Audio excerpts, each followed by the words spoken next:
السلام علیکم مائی YouTube family, کیسے ہیں آپ سب لوگ؟ آج میں آپ کو لے کے چلتی ہوں ایک چھوٹی سی جرنی پر، ہمارے گاؤں کی زندگی کے سفر پر، جہاں صبح کا منظر بہت ہی خوبصورت ہوتا ہے۔ ایک سمارٹ عورت اپنے صبح کے وقت کو کس طرح بہترین طریقے سے استعمال کر سکتی ہے، اپنا ٹائم کس طرح مینیج کرتی ہے، ناشتہ بنانا، کھانا تیار کرنا، اس کے بعد گھر کی صاف صفائی، بچوں کے چھوٹے چھوٹے کام، اور بھی گھر کے چھوٹے چھوٹے بے تحاشا کام ہوتے ہیں جن کی لمبی لسٹ ہر وقت تیار ہوتی ہے، اور میں اپنا ٹائم الحمدللہ بہت اچھے سے مینیج کرتی ہوں۔ اور گاؤں کا جو ماحول ہوتا ہے، گاؤں کی زندگی صبح بہت جلدی شروع ہوتی ہے۔ فجر کی اذان کے ساتھ ہی لوگ اٹھ کر نماز ادا کرتے ہیں، اس کے بعد سب اپنے اپنے کام میں مصروف ہو جاتے ہیں۔ کوئی کھیتوں کی طرف نکل جاتا ہے تو کوئی گھر کی دیکھ بھال اور ناشتہ تیار کرتا ہے۔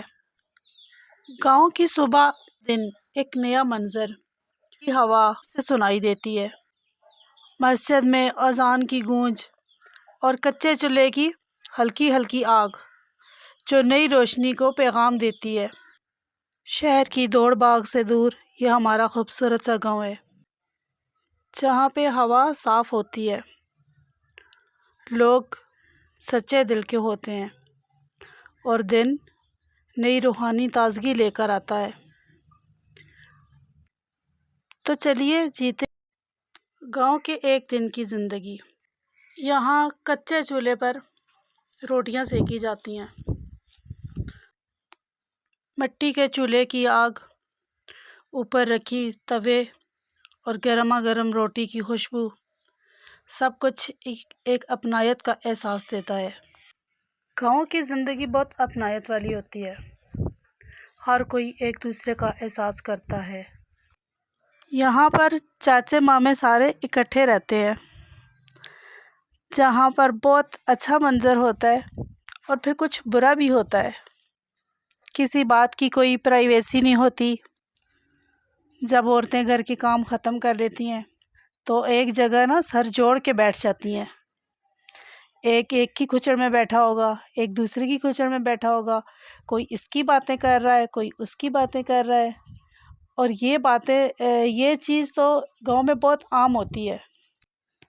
شہر کی لائف سے گاؤں کی روٹین بہت ہٹ کر ہوتی ہے۔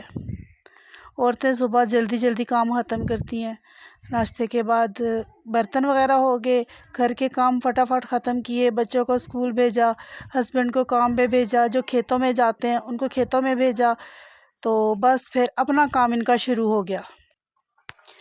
اور یہ والا جو سین ہوتا ہے نا، یہ والا جو کام ہوتا ہے نا، یہ ان کا سب سے دلچسپ اور ان کا پسندیدہ ہوتا ہے۔ اس کام کے لیے تو جلدی جلدی سارے کام ختم کریں گی، اور بس ایک کسی ٹالی کے درخت کے نیچے یا کوئی بوڑ کا درخت ہو گیا اس کے نیچے، یا کہیں کھیتوں میں کسی نکڑ پہ بیٹھ کے، تو جدھر بھی دیکھو گے نا یہاں علیحدہ علیحدہ بیٹھی ہوں گی۔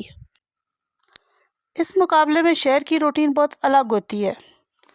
شہر میں لوگ اپنا اپنا کام کرتے ہیں، اپنا اپنا کھانا ہوتا ہے، اپنا اپنا ناشتہ خود بنانا ہوتا ہے۔ شہر کی لائف میں کوئی کسی پہ ڈیپینڈنٹ نہیں ہوتا، ہر کوئی اپنی اپنی مرضی جیتا ہے، اپنی اپنی زندگی جیتا ہے، اپنی اپنی مرضی سے اپنا اپنا کام کرتا ہے۔ لیکن یہ سب جو ہے یہ گاؤں میں نہیں ہوتا۔ ابھی بھی آپ کو میرے پیچھے سے آوازیں آ رہی ہوں گی، کیونکہ یہ جوائنٹ فیملی میں بالکل ایسا ہی ہوتا ہے، سارے لوگ اکٹھے ہوتے ہیں، ایک دوسرے کے ہوتے ہیں، اور ایک بیٹھ کے سارے اکٹھے ہوتے ہیں اور دیکھ رہے ہوتے ہیں کہ جو کام کرے گا تو بس ایک ہی بندہ کرتا رہے گا۔ آپ میرے ساتھ جڑے رہیے، ہم پھر ملتے ہیں انشاءاللہ اگلے ولاگ میں۔ میں آپ کو بہت مزے کی باتیں